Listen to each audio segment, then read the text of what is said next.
Welcome to Cooking with Miss Smith. Nathan couldn't be here this week, so it's actually just going to be me. But instead of actually cooking something this week, I'm going to give you some options for a healthy alternative drink.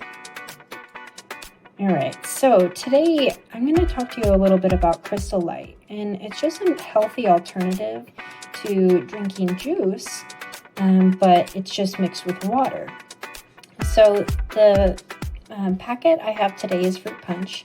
It's like sweet. It tastes exactly like a soda almost, actually, to me. But what I really wanted to bring your attention to was the fact that there is 0 fats and 0 carbs, and often the drinks that we like have a lot of fats and sugars in it. And this is a really low calorie substitute for soda or something of the sort. Like I said, they come in a bunch of different flavors.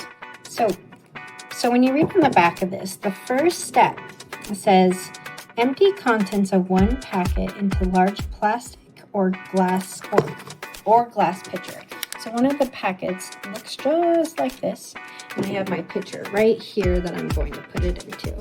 So what I'll do is pour it in, and then I will add as many cups of water as it tells me to. All right, so you can see that I poured the contents inside of the pitcher, and the second instructions say to add 2 quarts or 8 cups of cold water, serve over ice or refrigerate. So after I'm done filling this up, I have to make sure to mix it up, and then I can put it in the fridge.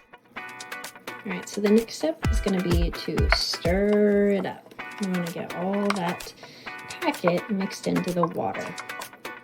And as you can see, I added my 2 quarts or my 8 cups of water.